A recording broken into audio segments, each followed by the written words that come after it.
الرحمن الرحیم۔ چونکہ سال میں ایک دفعہ عید الفطر کی نماز اور ایک دفعہ عید الاضحیٰ کی نماز آتی ہے، اس لیے عموماً ہمارے لوگ عید الفطر اور عید الاضحیٰ کی نمازوں کا طریقہ بھول جاتے ہیں۔ تو آئیے آج میں آسان انداز میں عیدین کی نماز کا طریقہ سمجھانے کی کوشش کرتا ہوں۔ امید ہے آپ بھی سمجھ لو گے اور اپنے دوست و احباب کو بھی سمجھاؤ گے۔ تو سب سے پہلے عید کی نماز کا جو طریقہ ہے، تو پہلی رکعت کے اندر آپ نے سب سے پہلے نیت کرنی ہے۔ آپ نے نیت کہہ دی، اس کے بعد آپ ہاتھ باندھ لو گے ناف کے نیچے۔ دوسری نمبر پر آپ ثنا پڑھو گے، سبحانک اللہم و بحمدک و تبارک، امام بھی پڑھ لے گا، آپ بھی پڑھ لو گے۔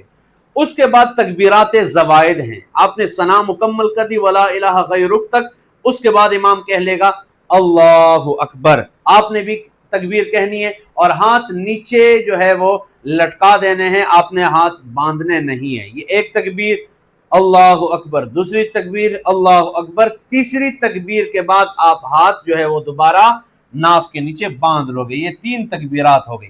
اس کے بعد امام سورہ فاتحہ پڑھ لے گا، قرات یعنی سورت پڑھ لے گا اور رکوع کر لے گا، سجدہ کر لے گا، پھر دوسری رکعت کے لیے امام اٹھائے گا۔ دوسری رکعت میں امام سب سے پہلے سورہ فاتحہ پڑھے گا۔ آپ تو مقتدی ہے، آپ نے خاموش کھڑا ہونا ہے، تو امام سب سے پہلے فاتحہ پڑھ لے گا، فاتحہ کے بعد کوئی سورت بھی پڑھ لے گا۔ سورت پڑھنے کے بعد امام پھر تکبیرات کہہ دے گا۔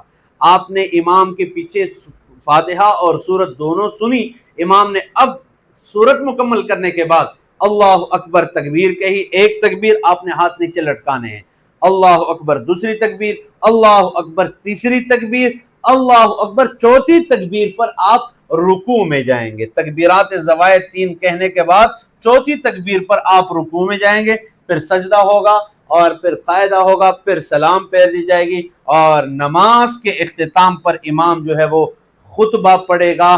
تو اس طریقے سے آپ کی جو ہے وہ نماز بھی ادا ہو گئی، مکمل ہو گئی۔